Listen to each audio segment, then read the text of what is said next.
क्या आपने कभी सोचा है कि लोग ऐसा बिहेव क्यों करते हैं जैसा वो करते हैं? कभी कभी लोग हमें सरप्राइज कर देते हैं, कभी धोखा देते हैं, और कई बार उनकी सोच को समझना बहुत मुश्किल हो जाता है। अगर आप इंसानों के बिहेवियर के पीछे के सीक्रेट्स को समझना चाहते हैं तो the laws of human nature आपके लिए एक परफेक्ट किताब है। हेलो फ्रेंड्स, आपका स्वागत है आपके अपने चैनल बेटर लाइफ पर। इस किताब के राइटर रॉबर्ट ग्रीन ने इंसानी बिहेवियर को समझाने के लिए 18 पावरफुल लॉज लिखे हैं। ये लॉज आपको बताते हैं कि लोग कैसे सोचते हैं, कैसे डिसीजंस लेते हैं और उनके एक्शंस के पीछे की हिडन मोटिव्स क्या होती हैं।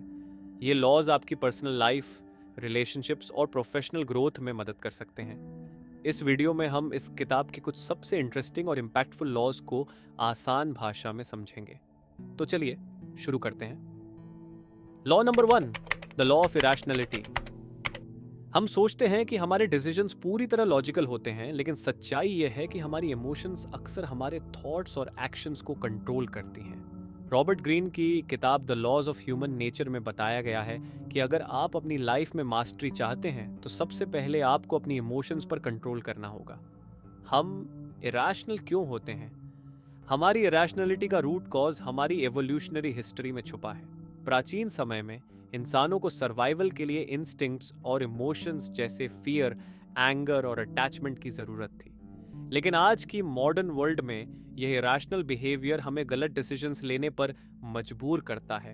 इरेशनलिटी से होने वाले नुकसान: गलत डिसीजंस जो फ्यूचर में रिग्रेट लाते हैं, रिलेशनशिप्स में कॉन्फ्लिक्ट्स बढ़ जाते हैं, दूसरों की इमोशंस को ठीक से समझने में फेलियर होता है। इसे बचने के लिए जरूरी स्टेप्स: 1. सेल्फ अवेयरनेस डेवलप करें। जब भी आप किसी स्ट्रॉन्ग इमोशन जैसे एंगर, फियर या एक्साइटमेंट को महसूस करें तो पॉज करें। अपनी फीलिंग्स को पहचानें और समझें कि ये आपकी थिंकिंग को कैसे इन्फ्लुएंस कर रही है। 2. इमोशंस को कंट्रोल करें, रिएक्ट न करें। इंपल्सिव रिएक्शंस अक्सर रिग्रेट लाते हैं। जब भी आप कोई बड़ा डिसीजन लें तो पहले शांत होकर सोचें, टाइम लें और लॉजिकल माइंडसेट में आकर एक्ट करें। 3. दूसरों के इमोशंस को समझें। अपनी इमोशंस को मैनेज करने के साथ साथ यह भी जरूरी है कि आप दूसरों के बिहेवियर को समझें। हर इंसान अपने इमोशन से इन्फ्लुएंस्ड होता है। अगर आप उनके थॉट्स और फीलिंग्स को डिकोड कर पाएंगे तो आप उन्हें बेहतर तरीके से हैंडल कर पाएंगे। मान लीजिए कि आप वर्क प्लेस में हैं और किसी ने आपकी क्रिटिसिज्म की। अगर आप तुरंत रिएक्ट करेंगे तो आप अपनी रेप्यूटेशन खराब कर सकते हैं, लेकिन अगर आप काल्म रहकर सिचुएशन को एनालाइज करेंगे तो आप सही रिस्पॉन्स देंगे और अपनी प्रोफेशनलिज्म दिखाएंगे। रॉबर्ट ग्रीन बताते हैं कि रैशनैलिटी हमारी सबसे बड़ी वीकनेस है, लेकिन जो लोग अपनी इमोशंस को कंट्रोल करना सीख लेते हैं वे न सिर्फ खुद की लाइफ को बेहतर बनाते हैं बल्कि दूसरों पर इन्फ्लुएंस भी डालते हैं। याद रखें, इमोशनल मास्टरी ही ट्रू पावर है। Law number 2, the law of narcissism turns self love into empathy. हर इंसान के अंदर एक डिग्री तक नार्सिसिज्म यानी अहंकार होता है। हम अपने बारे में ज्यादा सोचते हैं और दूसरों की फीलिंग्स को अनदेखा कर देते हैं। रॉबर्ट ग्रीन की इस लॉ का मकसद है यह समझाना कि सेल्फ लव को नार्सिसिज्म में बदलने से बचें और इसे एम्पैथी में बदलें। एम्पैथी यानी दूसरों के इमोशंस और पर्सपेक्टिव्स को समझने की क्षमता। नार्सिसिज्म क्यों होता है? हमारा नार्सिसिज्म बचपन से शुरू होता है। बचपन में हमें केयर और अटेंशन चाहिए होती है, लेकिन अगर हमें यह पूरी तरह नहीं मिलती तो हम इंटरनली अपनी ज़रूरतों पर ज़्यादा फोकस करने लगते हैं। इससे एक ऐसा माइंडसेट डेवलप होता है जिसमें हम खुद को बाकी लोगों से ऊपर मानने लगते हैं। नार्सिसिज्म के साइंस: हर सिचुएशन में खुद को सेंटर में देखना, दूसरों की फीलिंग्स और ओपिनियंस को नज़रअंदाज करना, दूसरों की सफलता को थ्रेट की तरह देखना, क्रिटिसिज्म को पर्सनल अटैक मानना। एम्पैथी क्यों जरूरी है? एम्पैथी न केवल आपको दूसरों के साथ बेहतर रिलेशनशिप्स बनाने में मदद करती है, बल्कि यह आपको एक इफेक्टिव लीडर भी बनाती है। एम्पैथी से आप दूसरों की ज़रूरतों और समस्याओं को समझ पाते हैं, जिससे आप उनका ट्रस्ट जीतते हैं। नार्सिसिज्म से एम्पैथी में कैसे बदलें? 1. सेल्फ रिफ्लेक्शन करें। हर दिन खुद से पूछें, क्या मैं दूसरों की फीलिंग्स को समझ रहा हूं और क्या मेरी एक्शंस दूसरों को पॉजिटिव इम्पैक्ट कर रही हैं? 2. एक्टिव लिसनिंग प्रैक्टिस करें। जब कोई आपसे बात करे तो उसकी बात को ध्यान से सुने, उसकी इमोशंस और वर्ड्स को समझने की कोशिश करें। 3. दूसरों की पर्सपेक्टिव समझें। खुद को हर बार सेंटर में ना रखें। हर बार सोचें दूसरा इंसान इस सिचुएशन को कैसे देख रहा होगा। 4. ग्रैटिट्यूड डेवलप करें। जो आपके पास है उसके लिए थैंकफुल रहना नार्सिसिज्म को कम करता है। दूसरों की मदद करने और उनके अचीवमेंट्स को सेलिब्रेट करने की आदत डालें। एक वर्क प्लेस सिनारियो में सोचें कि आपका एक कॉलीग प्रमोशन पा लेता है। नार्सिसिस्टिक अप्रोच होगी कि आप जलन महसूस करें और खुद को कम समझें। एम्पैथेटिक अप्रोच होगी कि आप उसकी सक्सेस को अप्रिशिएट करें, उससे सीखें और अपनी ग्रोथ पर फोकस करें। रॉबर्ट ग्रीन कहते हैं कि सेल्फ लव जरूरी है, लेकिन इसे नार्सिसिज्म में बदलने से बचें। जब आप दूसरों के पर्सपेक्टिव्स को समझने लगेंगे तो आपके रिलेशनशिप्स मजबूत होंगे और आप लाइफ में ज्यादा सक्सेसफुल बनेंगे। याद रखें, empathy is the ultimate super power in human interactions. Law number 3, the law of role playing. See people through their masks. Robert Greene बताते हैं कि हर इंसान एक मास्क पहनता है। हम जो दिखाते हैं वह अक्सर हमारी असली फीलिंग्स और इंटेंशन से अलग होता है। ये लॉ हमें सिखाता है कि लोगों को उनके बाहरी दिखावे अपीयरेंस से नहीं, बल्कि उनकी असली नेचर को समझना चाहिए। लोग मास्क क्यों पहनते हैं? हर इंसान सोसाइटी में एक्सेप्टेंस पाने और दूसरों को इम्प्रेस करने के लिए एक रोल निभाता है। ये रोल उसकी असली पर्सनालिटी को छुपाता है। बचपन से हमें सिखाया जाता है कि हमें अपनी असली फीलिंग्स और वीकनेसेस को छुपाकर सोशली एक्सेप्टेबल बिहेवियर दिखाना चाहिए। लोगों की असली नेचर को समझने की इंपॉर्टेंस। 1. मैनिपुलेशन से बचाओ। मास्क के पीछे छुपे मैनिपुलेटिव लोगों को पहचानना आसान होता है। 2. Better relationships. जब आप किसी की असली फीलिंग्स और इंटेंशंस को समझते हैं तो आपके रिलेशनशिप्स ऑथेंटिक और मीनिंगफुल बनते हैं। 3. Effective decision making. दूसरों की असली नेचर को समझकर आप सही डिसीजंस ले सकते हैं। लोगों को उनके मास्क्स के पीछे कैसे समझें? 1. एक्शंस पर ध्यान दें, वर्ड्स पर नहीं। लोग जो कहते हैं उससे ज्यादा उनके एक्शंस उनकी असली सोच को रिफ्लेक्ट करते हैं। अगर कोई इंसान खुद को जनरस दिखाता है लेकिन छोटे छोटे फेवर्स करने से भी बचता है तो ये उसका असली स्वभाव है। 2. बॉडी लैंग्वेज पढ़ें। बॉडी लैंग्वेज अक्सर वर्ड से ज्यादा ट्रूथफुल होती है। Eye contact, tone of voice और जेस्चर्स पर ध्यान दें। 3. कंसिस्टेंसी। ऑब्जर्व करें, जो इंसान बार बार अपने वर्ड्स या बिहेवियर में इनकंसिस्टेंट है वह अपने असली इरादों को छुपाने की कोशिश कर रहा हो सकता है। 4. सिचुएशंस में रिएक्शंस एनालाइज करें। मुश्किल हालात में लोग अपने मास्क्स उतार देते हैं। ऑब्जर्व करें कि स्ट्रेसफुल सिचुएशंस में उनका बिहेवियर कैसा होता है। फॉर एग्जाम्पल, कोई कोवर्कर आपको बहुत फ्लैटरिंग कॉम्प्लीमेंट्स देता है लेकिन बिहाइंड योर बैक आपकी क्रिटिसिज्म करता है। उसकी फ्लैटरिंग बिहेवियर एक मास्क है और उसकी असली फीलिंग्स उसकी एक्शंस में दिखती हैं। रॉबर्ट ग्रीन इस लॉ में कहते हैं कि सुपरफिशियल दिखावे से बचें और गहराई में जाकर लोगों की असली नेचर को समझें। जब आप लोगों को उनके मास्क्स के पीछे देखना सीख जाएंगे तो आप मैनिपुलेशन से बचेंगे और अपने पर्सनल और प्रोफेशनल लाइफ में ज्यादा सफल होंगे। याद रखें, true power lies in understanding what lies beneath the surface. Law number 4, the law of compulsive behaviour determine the strength of people's character. हर इंसान का बिहेवियर उसकी कैरेक्टर की स्ट्रेंथ या वीकनेस को रिफ्लेक्ट करता है। रॉबर्ट ग्रीन कहते हैं कि लोगों का बिहेवियर अक्सर प्रेडिक्टेबल होता है क्योंकि यह उनके रेपिटेटिव पैटर्न्स और हैबिट्स पर आधारित होता है। यह लॉ आपको सिखाता है कि दूसरों के बिहेवियर को एनालाइज करके उनके कैरेक्टर की गहराई को समझें। कैरेक्टर की इंपॉर्टेंस क्यों है? कैरेक्टर किसी भी इंसान की असली पहचान है। यह उनके वैल्यूज, हैबिट्स और डिसीजन मेकिंग स्किल्स को दर्शाता है। अगर आप किसी के कैरेक्टर को सही से समझते हैं तो आप उनसे जुड़े रिस्क्स और बेनिफिट्स को बेहतर तरीके से असेस कर सकते हैं। वीक और स्ट्रॉन्ग कैरेक्टर की पहचान कैसे करें? 1. पैटर्न्स पर ध्यान दें। लोग अपनी हैबिट्स और बिहेवियर पैटर्न्स को बार बार रिपीट करते हैं। अगर कोई इंसान कंसिस्टेंटली इंपल्सिव या अनरिलायबल है तो यह उनके वीक कैरेक्टर को दर्शाता है। 2. स्ट्रेसफुल सिचुएशंस में रिएक्शंस को ऑब्जर्व करें। मुश्किल समय में कैरेक्टर की असली स्ट्रेंथ सामने आती है। स्ट्रॉन्ग कैरेक्टर वाले लोग काम रहते हैं और लॉजिकल डिसीजंस लेते हैं। वीक कैरेक्टर वाले लोग पैनिक करते हैं या ब्लेम अदर्स पर डालते हैं। 3 वर्ड्स और एक्शंस में कंसिस्टेंसी। देखें, अगर कोई इंसान अपने कहे और किए गए कामों में कंसिस्टेंट है तो वह ट्रस्टवर्दीनेस दिखाता है।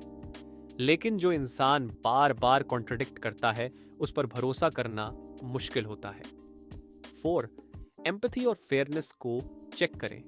एक स्ट्रॉन्ग कैरेक्टर वाला इंसान एम्पैथेटिक और फेयर होता है। वह दूसरों की फीलिंग्स को समझता है और सिचुएशंस को अनबायस्ड तरीके से हैंडल करता है। आपका एक दोस्त हमेशा बड़े बड़े वादे करता है लेकिन कभी उन्हें पूरा नहीं करता। ये उसकी वीक कैरेक्टर की निशानी है। वहीं एक कोवर्कर जो हर बार चैलेंजेस का सामना काल्मली करता है और अपने काम को रिलायबली कंप्लीट करता है, वह स्ट्रॉन्ग कैरेक्टर को दर्शाता है। कैसे अपने कैरेक्टर को मजबूत बनाएं? Self discipline. अपनी हैबिट्स पर कंट्रोल रखें और इंपल्सिव डिसीजंस लेने से बचें। Emotional control. स्ट्रेसफुल सिचुएशंस में शांत रहें और लॉजिकली सोचें। कंसिस्टेंसी। अपने वर्ड्स और एक्शंस में कंसिस्टेंसी रखें। Self awareness. अपनी वीकनेसेस को पहचानें और उन्हें इंप्रूव करने की कोशिश करें। रॉबर्ट ग्रीन बताते हैं कि कैरेक्टर की स्ट्रेंथ या वीकनेस लोगों के रेपिटेटिव बिहेवियर में छुपी होती है। जब आप इस स्किल को डेवलप कर लेते हैं तो आप सही लोगों के साथ रिलेशनशिप्स बना सकते हैं और मैनिपुलेशन से बच सकते हैं। याद रखें, स्ट्रॉन्ग कैरेक्टर ही लॉन्ग टर्म सक्सेस की कुंजी है। Law number 5, the law of covetousness, become an object of desire. Robert Greene इस लॉ में बताते हैं कि लोग वही चीज चाहते हैं जो उन्हें हासिल करना मुश्किल लगे।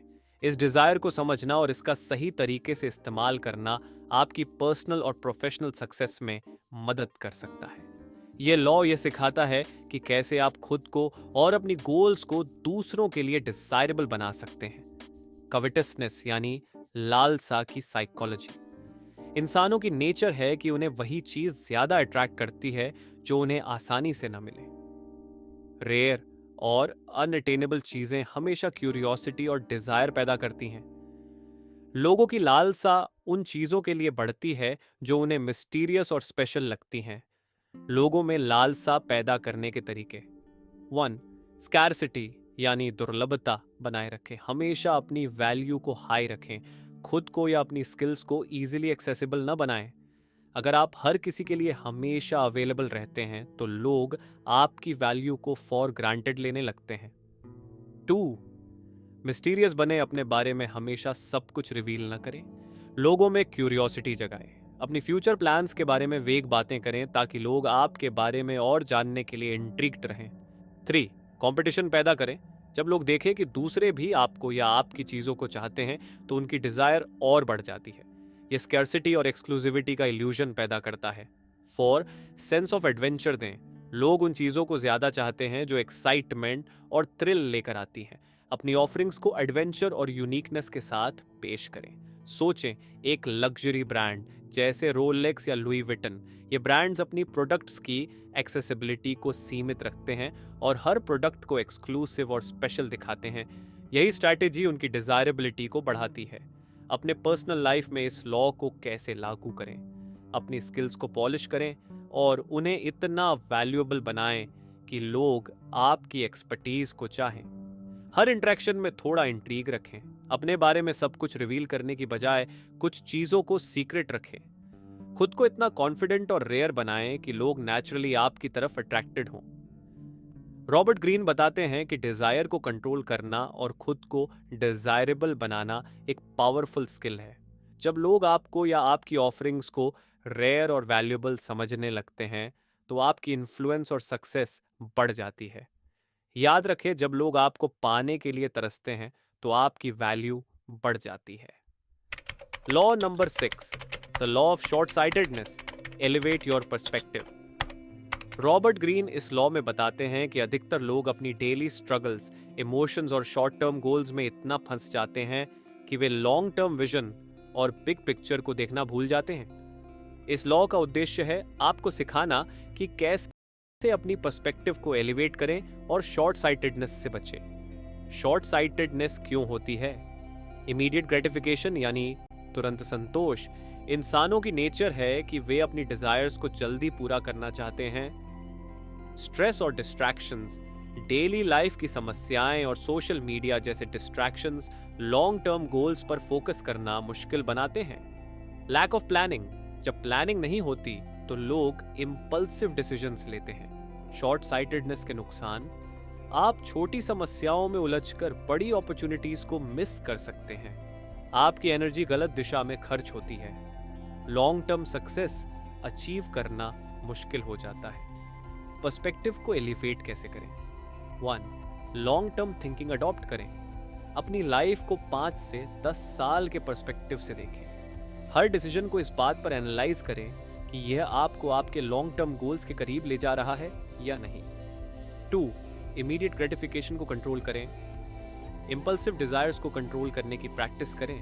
डिसिप्लिन डेवलप करें ताकि आप शॉर्ट टर्म प्लेजर्स के बजाय लॉन्ग टर्म रिवॉर्ड्स पर फोकस कर सकें। 3. बिग पिक्चर पर फोकस करें। जब भी कोई प्रॉब्लम हो उसे ब्रॉडर पर्सपेक्टिव में एनालाइज करें। सोचें कि यह आपके ओवरऑल गोल्स पर कैसे इम्पैक्ट डालती है। 4. स्ट्रेटेजिक माइंडसेट अपनाएं। हर डिसीजन को स्ट्रैटेजी की तरह सोचें। एग्जाम्पल, अगर आप किसी डिबेट में जीतना चाहते हैं तो इमीडिएट आर्गुमेंट पर फोकस करने के बजाय इस बात पर ध्यान दें कि यह आपके रिलेशनशिप्स को कैसे इम्पैक्ट करेगा। मान लीजिए आप अपनी सेविंग से एक लग्जरी गैजेट खरीदना चाहते हैं, लेकिन अगर आप लॉन्ग टर्म सोचेंगे तो आप उस पैसे को इन्वेस्ट करेंगे जिससे फ्यूचर में वेल्थ जनरेट हो सके। यही एलिवेटेड पर्सपेक्टिव का फायदा है। रॉबर्ट ग्रीन बताते हैं कि शॉर्ट टर्म डिस्ट्रैक्शंस और इमोशंस से ऊपर उठकर लॉन्ग टर्म विजन पर फोकस करना ही असली सक्सेस की कुंजी है। जब आप अपनी पर्सपेक्टिव को ब्रॉडन करते हैं तो आप बेटर डिसीजंस लेते हैं और अपने गोल्स के करीब पहुंचते हैं। याद रखें, जो लोग अपनी सोच को एलिवेट करते हैं वे हर सिचुएशन में दूसरों से आगे होते हैं। Law number 7, the law of defensiveness, soften people's resistance by confirming their self opinion. Robert Greene इस लॉ में बताते हैं कि इंसान अपनी सेल्फ इमेज को लेकर बहुत सेंसिटिव होते हैं। जब उनका ईगो चैलेंज होता है या उन्हें लगता है कि उनकी सेल्फ ओपिनियन गलत साबित हो रही है तो वे डिफेंसिव हो जाते हैं। ये लॉ आपको ये सिखाता है कि आप लोगों की सेल्फ ओपिनियन को वैलिडेट करके उनकी रेजिस्टेंस यानी विरोध को सॉफ्टन कर सकते हैं और अपनी बात को बिना संघर्ष के आसानी से सामने ला सकते हैं। डिफेंसिवनेस क्यों होती है? ईगो और सेल्फ इमेज, हर इंसान की एक सेल्फ आइडेंटिटी होती है और जब यह चैलेंज होती है तो उनका ईगो टूटता है। फियर ऑफ बीइंग रॉन्ग, हम सब ये नहीं पसंद करते कि हमें गलत साबित किया जाए और इसलिए किसी भी सिचुएशन में हम खुद को बचाने के लिए डिफेंस मोड में चले जाते हैं। पास्ट एक्सपीरियंसेस, अक्सर लोग अपनी पास्ट फेलियर्स या क्रिटिसिज्म से प्रभावित होते हैं जिससे वे जल्दी से डिफेंसिव हो जाते हैं। डिफेंसिवनेस को कैसे शांत करें? 1. लोगों की सेल्फ ओपिनियन को वैलिडेट करें। जब आप किसी से बात कर रहे होते हैं तो उनकी सेल्फ ओपिनियन को समझें और उन्हें यह महसूस कराएं कि आप उनकी व्यूज को महत्व देते हैं। अगर कोई आपसे डिसएग्री कर रहा है तो उसे यह कहकर वैलिडेट करें, मैं समझता हूं कि आपने जो कहा है वह बहुत वैलिड है और यह बहुत इंटरेस्टिंग पर्सपेक्टिव है। इससे सामने वाले को लगेगा कि उनकी ओपिनियन का सम्मान किया गया है और वह खुलकर अपनी बात रख पाएंगे। 2. Avoid direct confrontation. अगर आप किसी से डिसएग्री करना चाहते हैं तो इसे जेंटल तरीके से करें। सीधे और हार्श तरीके से अपनी बात न रखें। अगर आपको लगता है कि किसी का आइडिया गलत है तो इसे इस तरह से कहें, यह एक अच्छा आइडिया है, लेकिन अगर हम इसे थोड़ा अलग एंगल से देखें तो शायद और अच्छा हो सकता है। 3. Show empathy and understanding. सामने वाले की स्थिति और फीलिंग्स को समझने की कोशिश करें। जब लोग महसूस करते हैं कि आप उनके पोजीशन को समझते हैं तो उनकी डिफेंसिवनेस नेचुरली सॉफ्टन हो जाती है। 4. Praise before criticism. अगर आपको किसी की गलतियों को ठीक करना है या उनकी बिहेवियर को सुधारना है तो पहले उनकी अच्छी बातें या कोशिशों की तारीफ करें। इससे उनका ईगो बचता है और वे आपके सजेशंस को ओपन माइंडेडली एक्सेप्ट कर पाते हैं। फॉर एग्जाम्पल, आप अपने कॉलीग को उसके काम के बारे में फीडबैक देना चाहते हैं। अगर आप सीधे उसे बताएं कि उसने गलती की है तो वह डिफेंसिव हो सकता है, लेकिन अगर आप पहले उसकी मेहनत और अच्छा काम एक्नॉलेज करें, फिर धीरे धीरे अपनी बात कहें, तो वह ज्यादा रिसेप्टिव रहेगा।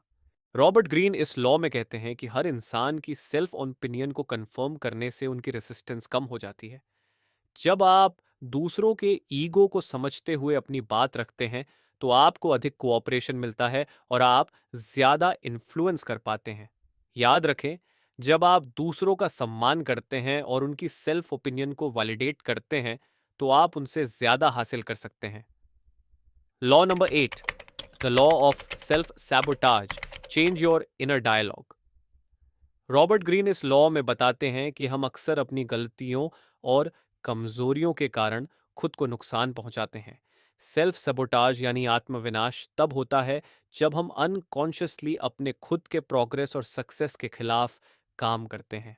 हमारी इंटरनल डायलॉग यानी हमारी सोच हमारे एक्शंस को प्रभावित करती है। इस लॉ का उद्देश्य है कि आप अपनी सोच को पहचानें और उसे सकारात्मक रूप में बदलें, ताकि आप खुद को सफल बना सकें। What is self साबोटाज?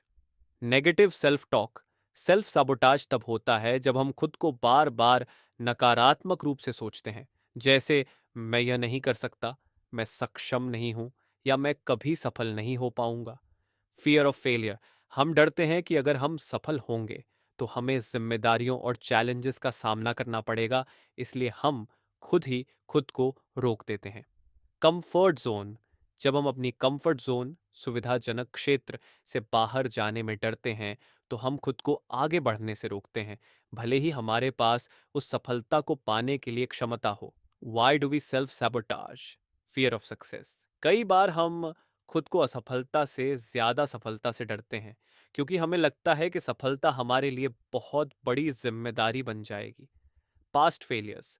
जब हम पहले किसी चीज में असफल हो जाते हैं, तो हमारी सबकॉन्शियस माइंड हमें उस अनुभव से डरने के लिए मजबूर करती है, जिससे हम फिर से वही गलती ना दोहराएं।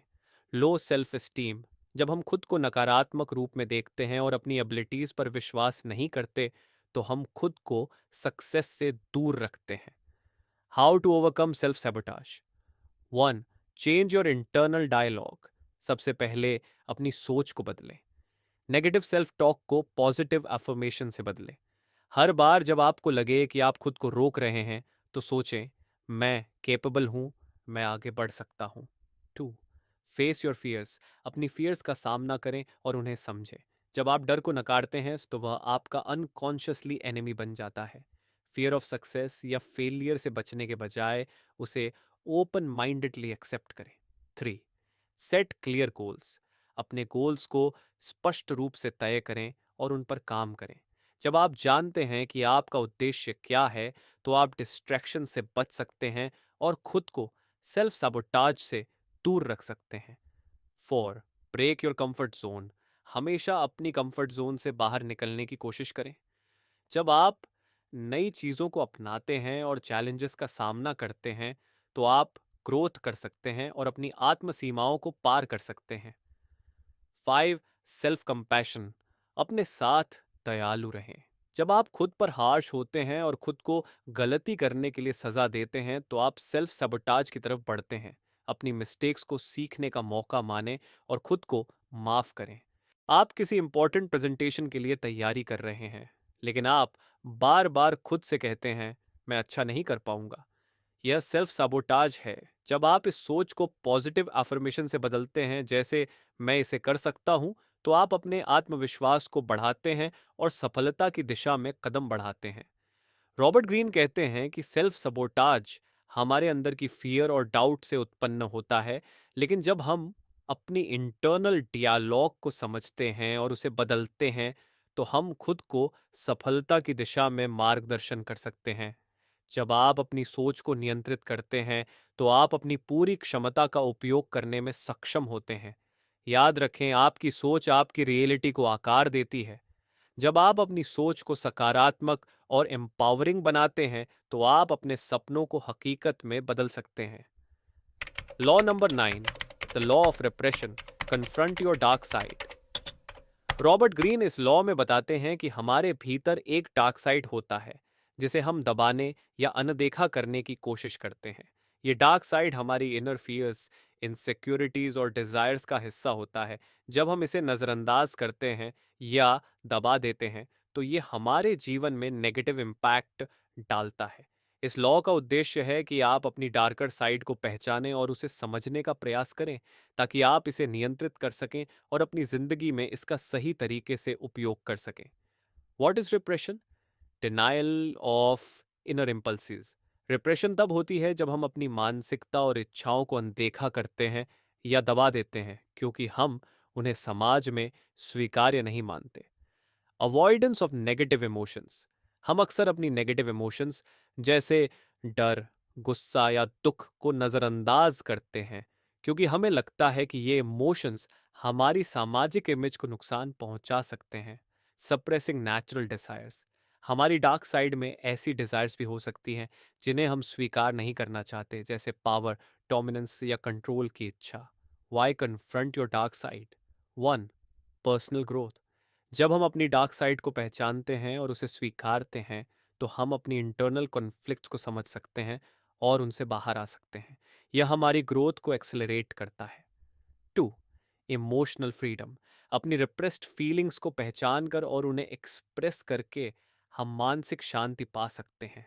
जब हम अपनी इमोशंस को दबाने की बजाय उन्हें समझते हैं तो हम स्वयं को अधिक फ्री महसूस करते हैं। Three, better decision making. जब हम अपनी इनर डार्कनेस को जान लेते हैं तो हम इसे अपनी जीवन डिसीजंस में कॉन्शियसली इनकॉर्पोरेट कर सकते हैं, बजाय इसके कि यह हमारे अनकॉन्शियस बिहेवियर का हिस्सा बने। Science of repression. Unacknowledged emotions. जब हम अपनी फीलिंग्स को अनदेखा करते हैं और उन्हें अंदर दबा देते हैं तो यह रिप्रेशन का संकेत है। Denial of desires. अपनी नेचुरल डिजायर्स को लगातार नकारना या अनदेखा करना रिप्रेशन का एक रूप हो सकता है। Unresolved conflicts. जब हम अपनी इनर कॉन्फ्लिक्ट्स को नजरअंदाज करते हैं तो यह हमारे व्यवहार और मानसिकता में दिखाई देता है। How to confront your dark side? One, self awareness. अपनी डार्कर साइड को पहचानने के लिए सबसे पहले आपको अपनी इनर थॉट्स और इमोशंस का विश्लेषण करना होगा। खुद से यह सवाल पूछें, मैं किन चीज़ों से डरता हूँ? मेरे भीतर क्या ऐसी इच्छाएं हैं जिन्हें मैं नकारता हूँ? दो, accept your fears and insecurities. अपनी फियर्स और इनसिक्योरिटीज को स्वीकार करना बहुत महत्वपूर्ण है। जब आप इन्हें नकारते हैं तो यह आपके अंदर छिपी रहती है, लेकिन जब आप इन्हें समझते हैं तो आप इन्हें नियंत्रित कर सकते हैं। Three, express your emotions. अपनी फीलिंग्स को दबाने के बजाय उन्हें बाहर लाने की कोशिश करें, चाहे वह गुस्सा हो, डर हो या दुख। इन इमोशंस को बिना जजमेंट के स्वीकार करना आपको इमोशनल फ्रीडम देगा। Four, embrace your shadow. अपनी शैडो सेल्फ को एम्ब्रेस करना ज़रूरी है। यह वह हिस्सा है जो आपकी पर्सनैलिटी का हिस्सा होता है, लेकिन जिसे आपने कभी स्वीकार नहीं किया। यह आपकी स्ट्रेंथ और वीकनेसेस दोनों को बैलेंस करने में मदद करेगा। फॉर एग्जाम्पल, आप किसी पोजीशन में हैं जहां आपको दूसरों से सुपीरियर होने का अनुभव होता है, लेकिन अंदर आप कमज़ोर महसूस करते हैं। अगर आप अपनी इनर इनसिक्योरिटी को स्वीकार करते हैं और उसे समझते हैं तो आप उस इनसिक्योरिटी को अपनी स्ट्रेंथ में बदल सकते हैं और एक बेहतर लीडर बन सकते हैं।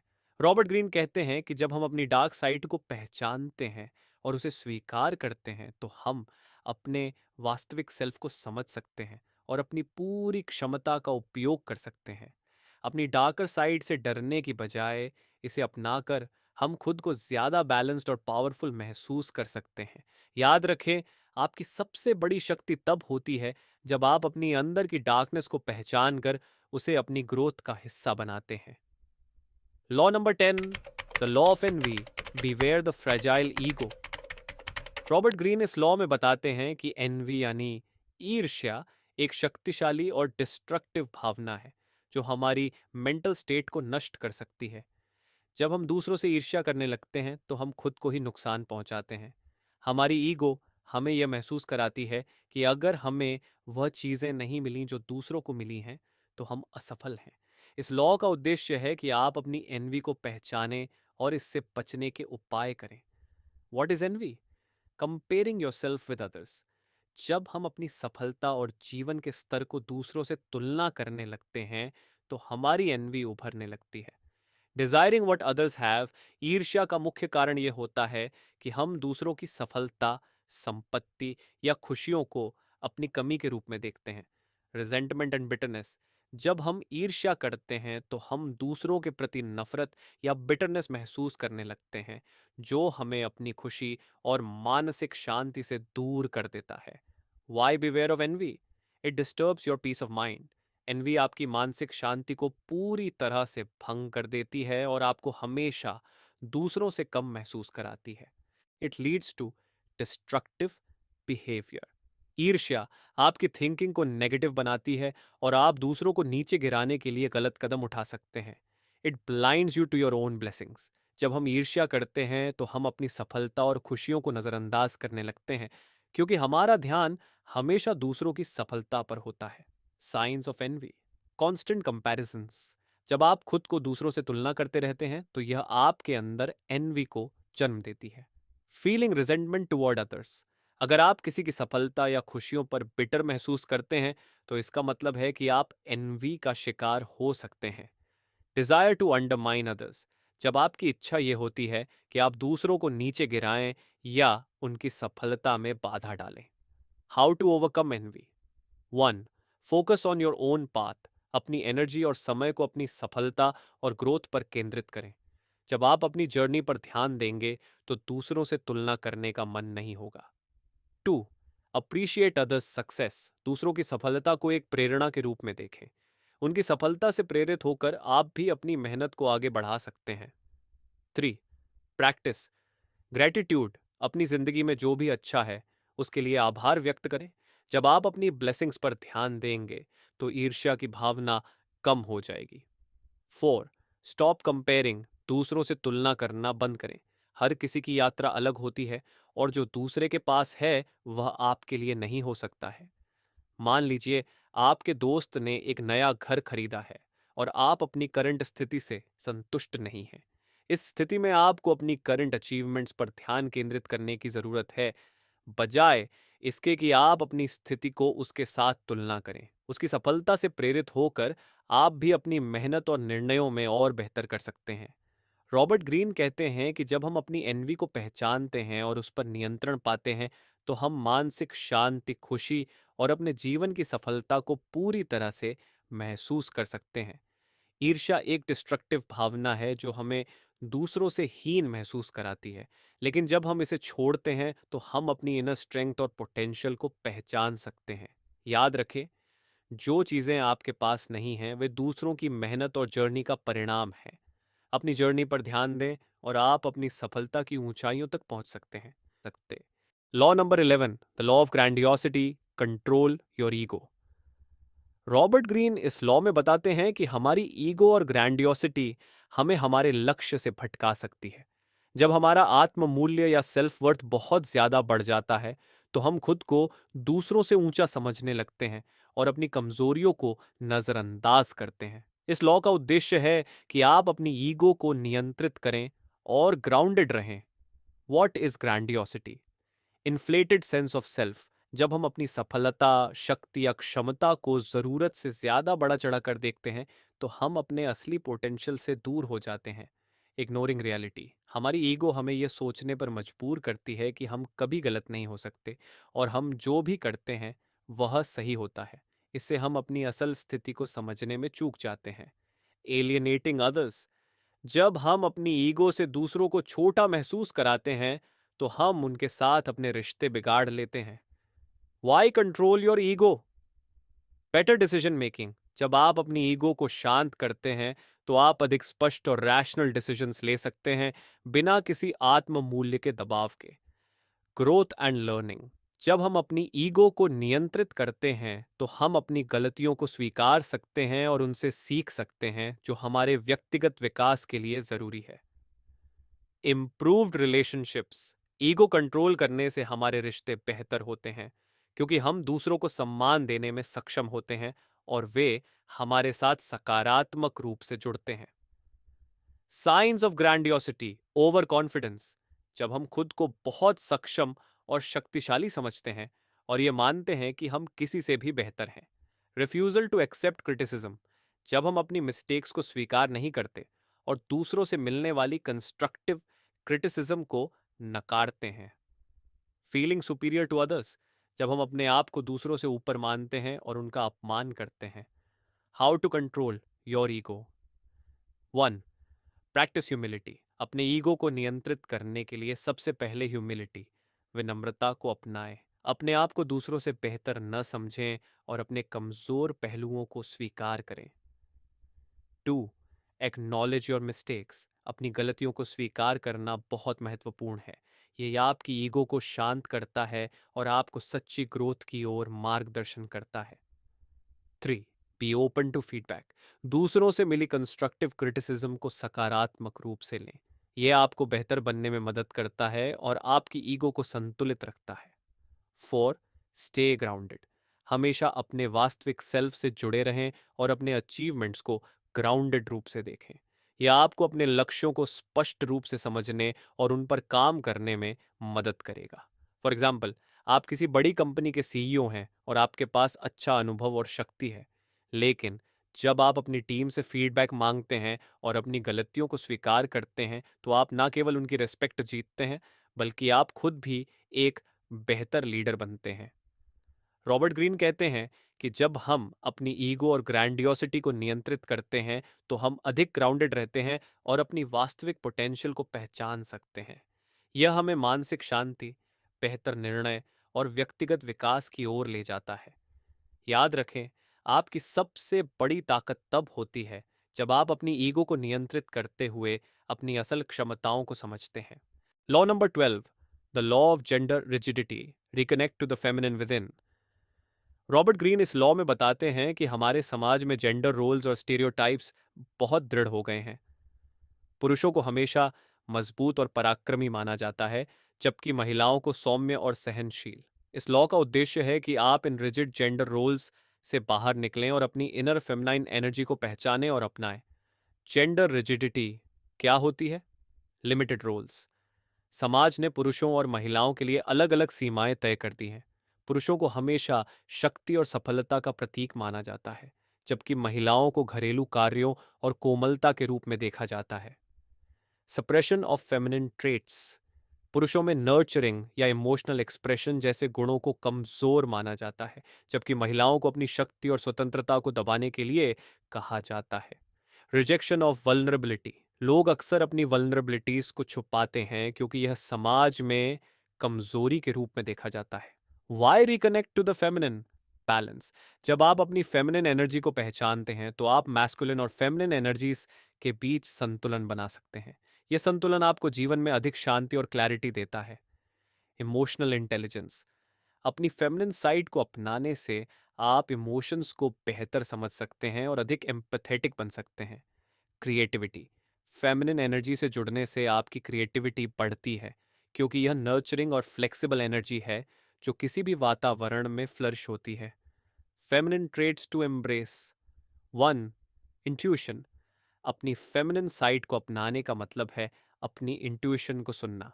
यह वह गहरी समझ है जो आपको परिस्थितियों और लोगों के बारे में बताती है, बिना किसी स्पष्ट कारण के। 2. Empathy.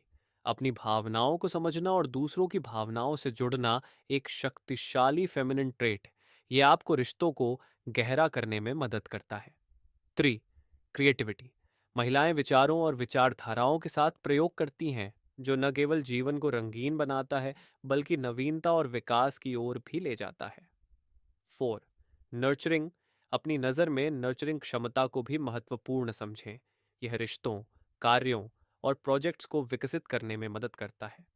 How to reconnect to your feminine energy. 1. Self reflection. अपने भीतर की फेमिनिन एनर्जी से जुड़ने के लिए सबसे पहले आपको खुद को समझने की आवश्यकता है। सोचें कि क्या आपने अपनी वल्नरेबिलिटी को कबूल किया है या नहीं। क्या आप अपनी इंट्यूशन का पालन करते हैं? 2. Embrace emotions. अपनी इमोशंस को महसूस करें और उन्हें अभिव्यक्त करने का प्रयास करें। जब आप अपनी फीलिंग्स को रोकते नहीं हैं, तो आपकी फेमिनिन एनर्जी के साथ एक गहरा संबंध बनता है। 3. Practice mindfulness.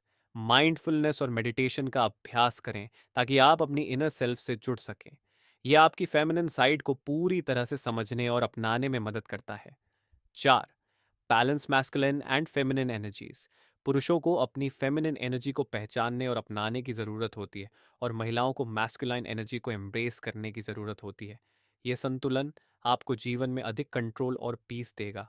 मान लीजिए आप किसी चुनौती का सामना कर रहे हैं और खुद को पूरी तरह से मजबूत और रैशनल बनाए रखना चाहते हैं, लेकिन कभी कभी हमें अपनी कमजोरियों को स्वीकार करना चाहिए और फेमिनिन एनर्जी का प्रयोग करना चाहिए, जैसे अपनी फीलिंग्स को स्वीकारना या दूसरों से मदद मांगना। रॉबर्ट ग्रीन कहते हैं कि जो लोग अपनी मैस्कुलिन और फेमिनिन एनर्जीज का संतुलन समझते हैं, वे सबसे अधिक शांतिपूर्ण, सशक्त और प्रभावी होते हैं। अपनी फेमिनिन साइड को अपनाकर हम जीवन में पूर्णता, संतुलन और सकारात्मकता ला सकते हैं। याद रखें, आपकी शक्ति तब सबसे अधिक होती है जब आप अपनी दोनों एनर्जीज को संतुलित और स्वीकार करते हैं। Law number 13, the law of aimlessness, follow your sense of purpose. Robert Greene इस लॉ में बताते हैं कि जब हमारा जीवन किसी क्लियर गोल से रहित होता है, तो हम एमलेसनेस का शिकार हो जाते हैं। ऐसी स्थिति में हम अपनी ऊर्जा और समय को निरर्थक कार्यों में खर्च करते हैं, जो हमें किसी दिशा में आगे नहीं बढ़ने देते। इस लॉ का उद्देश्य है कि आप अपनी लाइफ के लिए एक मीनिंगफुल पर्पस निर्धारित करें और उसी के अनुरूप अपने एक्शंस को गाइड करें। एमलेसनेस क्या होती है? Limited roles. समाज ने पुरुषों और महिलाओं के लिए अलग अलग सीमाएं तय कर दी हैं। पुरुषों को हमेशा शक्ति और सफलता का प्रतीक माना जाता है, जबकि महिलाओं को घरेलू कार्यों और कोमलता के रूप में देखा जाता है। Suppression of feminine traits. पुरुषों में नर्चरिंग या इमोशनल एक्सप्रेशन जैसे गुणों को कमजोर माना जाता है, जबकि महिलाओं को अपनी शक्ति और स्वतंत्रता को दबाने के लिए कहा जाता है। Rejection of vulnerability. लोग अक्सर अपनी वल्नरेबिलिटीज को छुपाते हैं, क्योंकि यह समाज में कमजोरी के रूप में देखा जाता है। Why follow a sense of purpose, clarity and focus. जब आपके पास स्पष्ट उद्देश्य होता है, तो आपके पास अपनी एनर्जी और रिसोर्सेज को सही दिशा में लगाने के लिए क्लैरिटी होती है। Motivation and drive. जब आप किसी बड़े लक्ष्य को प्राप्त करने की ओर काम करते हैं, तो आपके अंदर स्वतः मोटिवेशन और ड्राइव आता है। Personal growth. A clear purpose allows you to grow both personally and professionally. It guides you toward making better decisions and overcoming obstacles. Signs of aimlessness. Procrastination. जब आपके पास कोई क्लियर पर्पस नहीं होता, तो आप काम को टालने लगते हैं, क्योंकि आप नहीं जानते कि शुरू कहाँ से करें। Lack of fulfilment. जब आपको लगता है कि आपकी जिंदगी में कोई मतलब नहीं है और आप किसी उद्देश्य के बिना बस दिन बिता रहे हैं। Feeling of being lost. आपको लगता है कि आप अपनी लाइफ में किसी डायरेक्शन में आगे नहीं बढ़ रहे हैं और बस समय बर्बाद कर रहे हैं। How to find your purpose. 1. Self reflection. सबसे पहले आपको खुद से यह सवाल पूछने की जरूरत है कि आपके जीवन का उद्देश्य क्या है। आपको क्या चीजें सबसे अधिक पसंद हैं? आपके पैशन और स्ट्रेंथ्स को पहचानना आपको अपने उद्देश्य की ओर मार्गदर्शन करेगा। 2. Experiment and explore. अपने जीवन के उद्देश्य को पहचानने के लिए आपको नई चीजें अनुभव करने की जरूरत होती है। नए शौक, नए अवसरों को अपनाएं और देखें कि आपको सबसे अधिक आनंद किस काम में आता है। 3. Set specific and measurable goals. एक वेग गोल के बजाय आप छोटे मेजरेबल गोल्स सेट करें, जैसे कि मैं अगले 6 महीने में अपने फिटनेस लेवल को 30% तक सुधारूंगा। Align with your values. अपने वैल्यूज के अनुसार ही अपना उद्देश्य तय करें। यदि आप खुद से ईमानदार और सच्चे रहते हुए अपने उद्देश्य की ओर काम करेंगे, तो आपको फुलफिलमेंट मिलेगा। Stay focused on your purpose. Consistency. अपने उद्देश्य की ओर निरंतर कदम बढ़ाने से आपका फोकस बना रहता है। हर दिन एक कदम और आपके उद्देश्य के करीब ले जाएगा। रेजिलियंस। जीवन में कठिनाइयां आती हैं, लेकिन जब आपके पास स्पष्ट उद्देश्य होता है, तो आप उन्हें पार करने के लिए अधिक रेजिलिएंट होते हैं। Embrace failure as growth. उद्देश्य की राह में असफलताएं आती हैं, लेकिन इन्हें एक लर्निंग अपॉर्चुनिटी के रूप में देखें। यह आपको अपनी मिस्टेक्स से सीखने का मौका देती है। फॉर एग्जाम्पल, आप किसी करियर में सफलता हासिल करना चाहते हैं, लेकिन आपने कभी यह स्पष्ट नहीं किया कि किस दिशा में जाना है। अब आप अपने पैशन और स्किल्स के आधार पर एक लक्ष्य तय करते हैं, जैसे कि आप अगले 5 साल में एक सक्सेसफुल एंटरप्रेन्योर बनना चाहते हैं। इस पर्पस को अपने जीवन में सेंटर बनाकर आप हर दिन उस दिशा में काम करते हैं।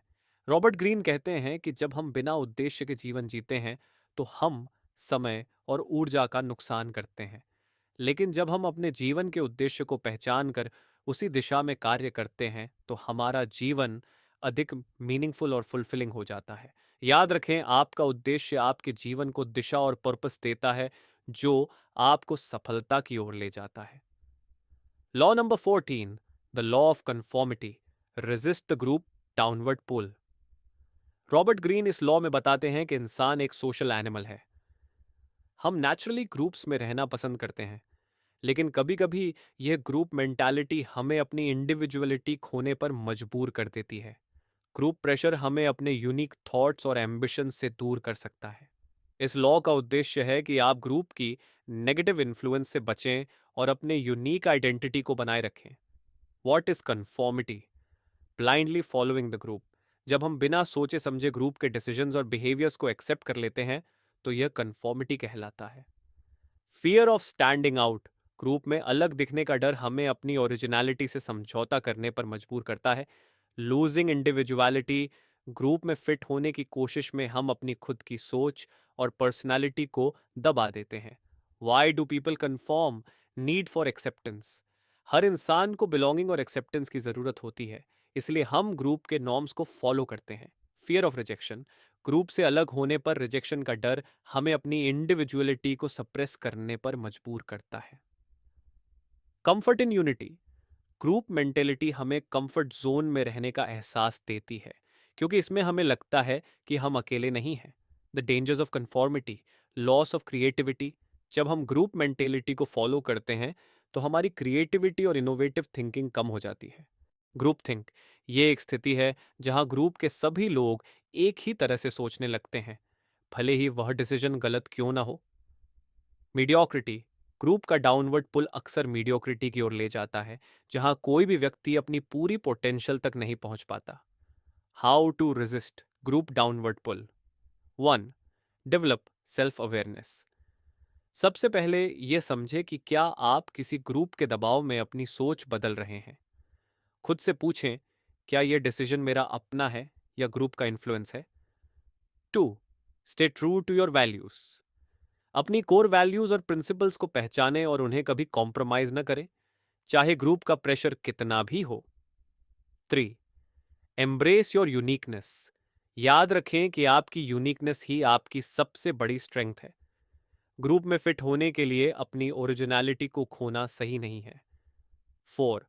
Question group decisions. ग्रुप के किसी भी डिसीजन को ब्लाइंडली एक्सेप्ट न करें, उसे क्रिटिकली एनालाइज करें और उसके फायदे नुकसान समझें। 5. Seek diverse perspectives. अगर आप किसी ग्रुप का हिस्सा हैं तो यह सुनिश्चित करें कि ग्रुप में डाइवर्स आइडियाज और ओपिनियंस को जगह मिले। यह आपको कन्फॉर्मिटी के ट्रैप से बचाएगा।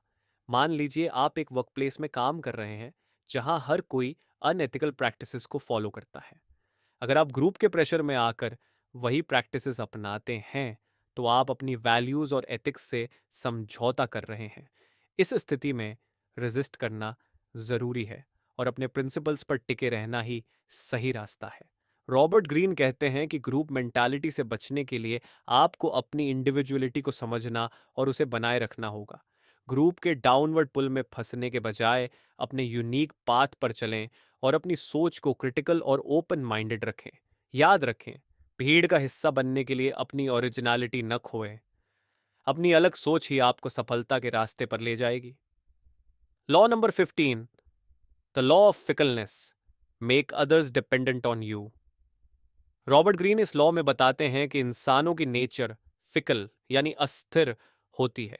लोग परिस्थितियों के अनुसार बदल जाते हैं, अपने फायदे के लिए अलायंसेस बनाते हैं और जरूरत खत्म होने पर दूर हो जाते हैं। अगर आप दूसरों पर निर्भर रहते हैं तो यह आपकी कमजोरी बन सकता है। इस लॉ का उद्देश्य है कि आप दूसरों को इस तरह से अपने ऊपर निर्भर बना लें कि वे आपके बिना आगे ना बढ़ सकें। What is fickleness? Constant change. Fickleness का मतलब है लोगों का व्यवहार और लॉयल्टी का लगातार बदलते रहना। सेल्फ इंटरेस्ट, ज्यादातर लोग केवल अपने सेल्फ इंटरेस्ट स्वार्थ को प्राथमिकता देते हैं। इसलिए उनकी कमिटमेंट्स और अलायंसेस स्थायी नहीं होती। अनप्रिडिक्टेबल बिहेवियर, लोग अनप्रिडिक्टेबल होते हैं और वे आपकी सहायता तब तक करेंगे जब तक उन्हें उससे लाभ हो रहा है। Why people are fickle, human nature, इंसान का स्वभाव ही ऐसा है कि वह अपने कन्वीनियंस के अनुसार डिसीजंस बदलता है। फियर ऑफ लॉस, लोग खुद को सुरक्षित महसूस कराने के लिए अलायंसेस बदलते हैं। सेल्फ प्रिजर्वेशन, हर व्यक्ति अपने सर्वाइवल को प्राथमिकता देता है, इसलिए वह दूसरों के प्रति लॉयल नहीं रह पाता। How to deal with fickleness. 1.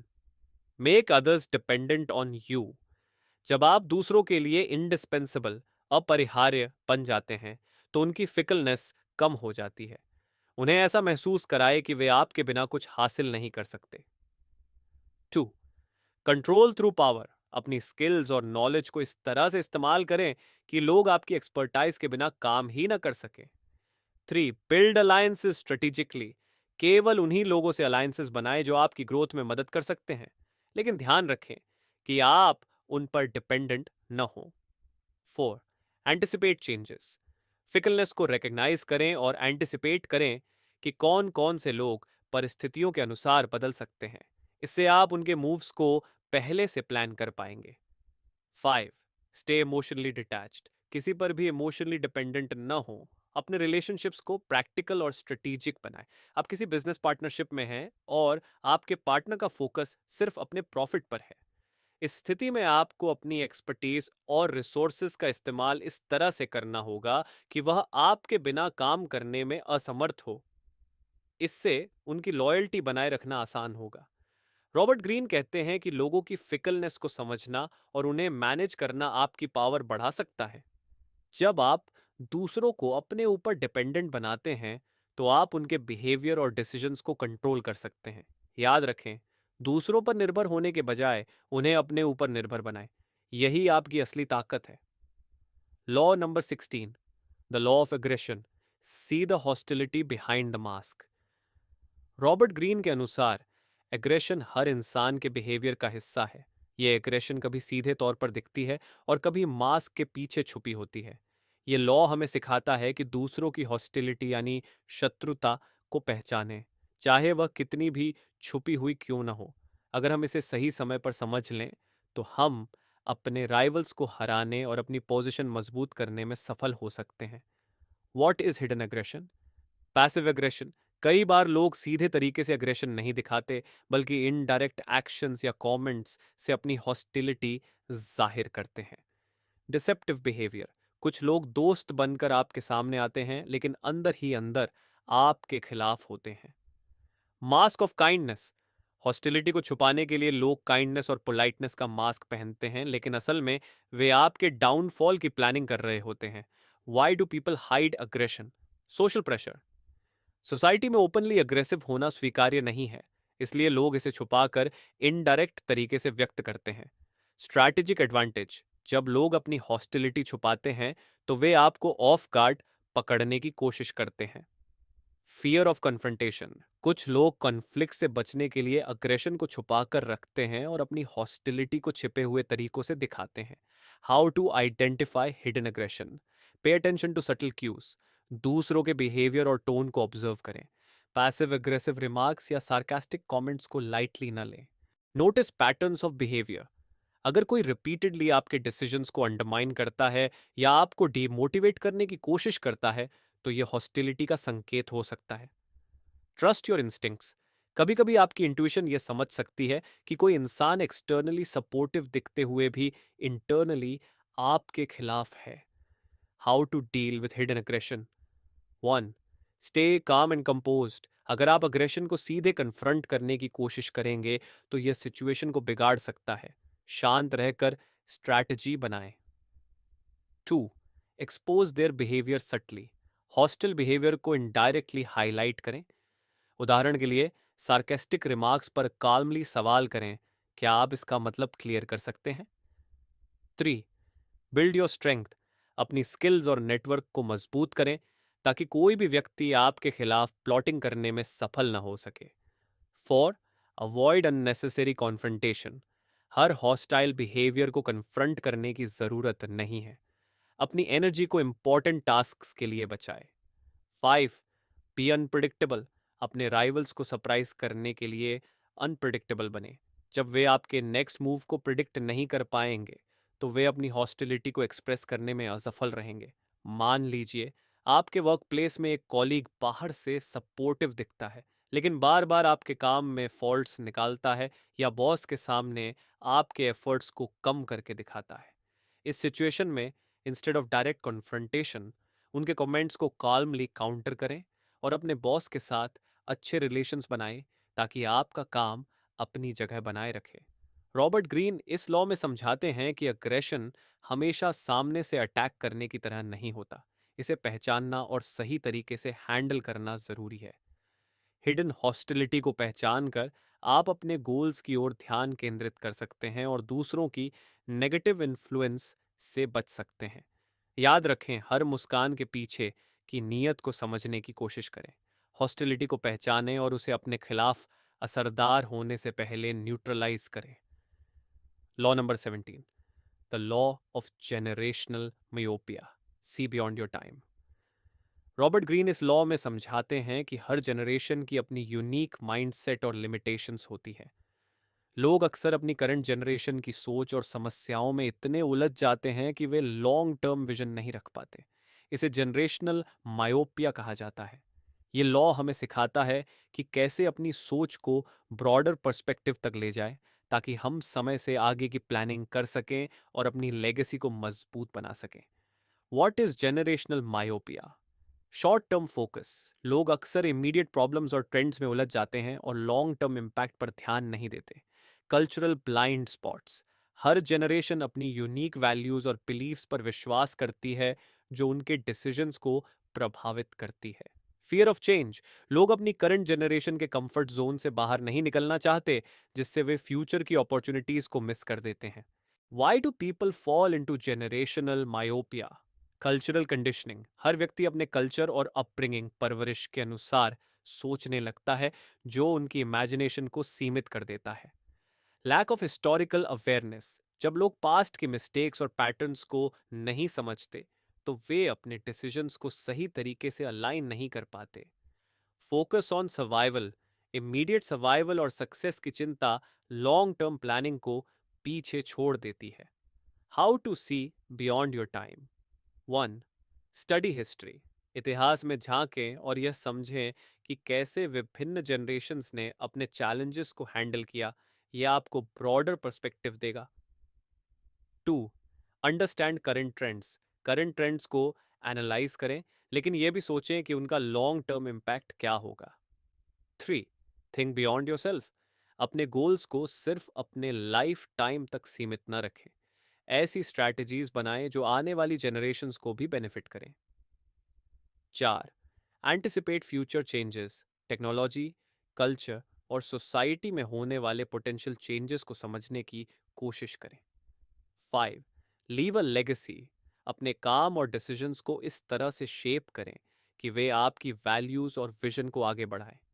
For example, आप एक एंटरप्रेन्योर हैं और अपनी कंपनी के प्रॉफिट्स पर फोकस कर रहे हैं, लेकिन अगर आप सिर्फ शॉर्ट टर्म प्रॉफिट्स पर ध्यान देंगे तो आपकी कंपनी लॉन्ग टर्म ग्रोथ को मिस कर सकती है। इसके बजाय सस्टेनेबल प्रैक्टिसेस अपनाएं और अपनी कंपनी को फ्यूचर रेडी बनाने के लिए इनोवेशन पर फोकस करें। रॉबर्ट ग्रीन इस लॉ में बताते हैं कि जनरेशनल मायोपिया से बचने के लिए आपको समय से आगे की सोच रखनी होगी। जब आप ब्रॉडर पर्सपेक्टिव अपनाएंगे और अपनी लेगेसी को महत्व देंगे तो आप अपनी लाइफ और वर्क को अधिक मीनिंगफुल बना पाएंगे। याद रखें, समय से आगे देखना ही असली इंटेलिजेंस और सक्सेस का प्रमाण है। अपने डिसीजंस को केवल वर्तमान तक सीमित न रखें। Law number 18, the law of death denial, embrace your mortality. Robert Greene के अनुसार डेथ एक यूनिवर्सल ट्रूथ है जिसे कोई भी टाल नहीं सकता, लेकिन लोग अक्सर इसे डिनाई यानी इनकार करते हैं। डेथ डिनाइल का मतलब है इस तथ्य से बचना कि हमारी लाइफ टेम्पररी है। इस लॉ का उद्देश्य है कि हम अपनी मॉर्टलिटी यानी नश्वरता को स्वीकार करें और इसे अपनी लाइफ को मीनिंगफुल और पर्पसफुल बनाने के लिए यूज करें। What is death denial? Avoiding the truth, लोग डेथ के बारे में बात करने से डरते हैं या इसे सोचने से अवॉइड करते हैं। Illusion of permanence. इंसान ये मान लेता है कि उसके पास बहुत समय है और वह अपनी प्रायोरिटीज को टालता रहता है। Fear of the unknown. Death के बाद क्या होता है, यह जानने की अनिश्चितता लोगों को डराती है। Y do people deny death? Emotional discomfort. Death के बारे में सोचना अनकंफर्टेबल और स्केरी लगता है, इसलिए लोग इसे अवॉइड करते हैं। Cultural influences. कई कल्चर्स डेथ को टाबू समझते हैं और इसे ओपनली डिस्कस नहीं करते। Attachment to material things. लोग अपने अचीवमेंट्स, पोजेशंस और रिलेशनशिप्स में इतने अटैच्ड हो जाते हैं कि वे डेथ को एक्सेप्ट नहीं कर पाते। The problem with death denial. Wasted time. Death denial की वजह से लोग प्रोक्रास्टिनेट करते हैं और इंपॉर्टेंट गोल्स को अचीव करने में डिले करते हैं। Lack of urgency. जब आप अपनी मॉर्टैलिटी को इग्नोर करते हैं तो आप लाइफ को फुली लाइव करने का सेंस ऑफ अर्जेंसी खो देते हैं। Unfulfilled potential. डेथ को एक्सेप्ट न करने की वजह से आप अपनी ट्रू पोटेंशियल तक नहीं पहुंच पाते। How to embrace your mortality. 1. Acknowledge the reality of death. ये स्वीकार करें कि डेथ अनअवॉइडेबल है। इसे डर के रूप में देखने के बजाय इसे लाइफ का एक नेचुरल पार्ट समझें। 2. Prioritise your time. डेथ का सच समझने से आप अपनी लाइफ के हर मोमेंट को इंपॉर्टेंट मानेंगे और उसे वाइजली यूज करेंगे। 3. Set meaningful goals. ऐसी गोल्स सेट करें जो आपकी लाइफ को पर्पस दें। यह आपको सेटिस्फैक्शन देगा कि आपकी एग्जिस्टेंस ने कोई फर्क पैदा किया। 4. Leave a legacy. अपनी स्किल्स, नॉलेज और एक्सपीरियंसेस का यूज करें ताकि आप एक ऐसी लेगेसी छोड़ सकें जो आपकी डेथ के बाद भी दूसरों को इंस्पायर करे। 5. Live fully. अपने फियर्स और रिग्रेट्स को पीछे छोड़कर हर दिन को पूरी तरह से जीने की कोशिश करें। लाइफ को सेलिब्रेट करें और छोटी छोटी खुशियों का आनंद लें। आप एक स्ट्रेसफुल लाइफ जी रहे हैं और हमेशा फ्यूचर की चिंता में रहते हैं। अगर आप अपनी मॉर्टैलिटी को एक्सेप्ट करते हैं तो आप समझ पाएंगे कि लाइफ बहुत शॉर्ट है। इसे आप अननेसेसरी वरीज छोड़कर अपने लव्ड वंस के साथ समय बिताने और अपने पैशंस को परस्यू करने पर फोकस करेंगे। रॉबर्ट ग्रीन कहते हैं कि डेथ डिनाइल को छोड़कर अगर आप अपनी मॉर्टैलिटी को एम्ब्रेस करेंगे तो आप अपनी लाइफ को ज्यादा पर्पसफुल, फुलफिलिंग और सेटिस्फाइंग बना पाएंगे। याद रखें, डेथ को डर के रूप में देखने के बजाय उसे मोटिवेशन के रूप में यूज करें। यही आपकी लाइफ को सच में मीनिंगफुल बनाएगा। Conclusion of the laws of human nature. Robert Greene की किताब the laws of human nature का मुख्य उद्देश्य यह है कि हम इंसानी स्वभाव, ह्यूमन नेचर को गहराई से समझें।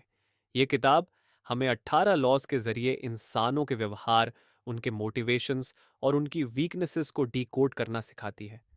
सबसे पहले अपनी खुद की नेचर को समझना जरूरी है। अपनी इमोशंस, बायसेस और वीकनेसेस को पहचान कर ही आप दूसरों के साथ बेहतर तरीके से इंटरेक्ट कर सकते हैं। यह किताब सिखाती है कि हर इंसान अपने बचपन की कंडीशनिंग, इनसिक्योरिटीज और हिडन डिजायर्स से प्रभावित होता है। अगर आप इन ट्रेट्स को समझते हैं तो आप बेहतर रिलेशनशिप्स और कोलैबोरेशंस बना सकते हैं। By understanding how people manipulate और इन्फ्लुएंस अदर्स, आप खुद को प्रोटेक्ट कर सकते हैं और स्मार्टर डिसीजंस ले सकते हैं। शॉर्ट टर्म इमोशंस और इंपल्सिव डिसीजंस को कंट्रोल करके आप अपनी लाइफ और करियर में सस्टेनेबल सक्सेस पा सकते हैं। ह्यूमन नेचर को समझने के बाद आप दूसरों को जज करने के बजाय उनकी वीकनेसेस को एक्सेप्ट करते हैं और खुद को अडेप्टेबल बनाते हैं। रॉबर्ट ग्रीन हमें यह बताना चाहते हैं कि ह्यूमन नेचर को समझने से ही हम अपनी लाइफ को बेहतर तरीके से नेविगेट कर सकते हैं। दूसरों की गलतियों और पैटर्न्स को समझकर हम अपने एक्शंस को रिफाइन कर सकते हैं। ये किताब आपको इमोशनल इंटेलिजेंस को बढ़ाने में मदद करती है। अपने पर्सनल और प्रोफेशनल लाइफ में रिलेशनशिप्स को बेहतर तरीके से मैनेज करने की स्ट्रैटेजीज देती है। सेल्फ मास्टरी का महत्व समझाती है ताकि आप अपनी लाइफ को कॉन्शियसली लीड कर सकें। The laws of human nature हमें यह सिखाती है कि इंसानों का व्यवहार हमेशा प्रिडिक्टेबल नहीं होता, लेकिन अगर हम उनके हिडन मोटिवेशंस को समझने की कोशिश करें तो हम अपने जीवन में क्लैरिटी और पर्पस पा सकते हैं। याद रखें, दूसरों को समझने का सबसे अच्छा तरीका है खुद को बेहतर समझना। ह्यूमन नेचर को समझकर आप अपने और दूसरों के जीवन में सकारात्मक बदलाव ला सकते हैं। तो दोस्तों, यह थी इस किताब की समरी और इसके मुख्य सबक। आप कमेंट बॉक्स में बताएं कि बुक की किस बात ने आपको सबसे ज्यादा प्रभावित किया। अगर आप इस किताब को खरीदना चाहते हैं तो लिंक डिस्क्रिप्शन में है। चैनल बेटर लाइफ को सब्सक्राइब करना न भूलें और इस वीडियो को लाइक और शेयर जरूर करें। अगले वीडियो में फिर मिलेंगे एक नई किताब के साथ। धन्यवाद।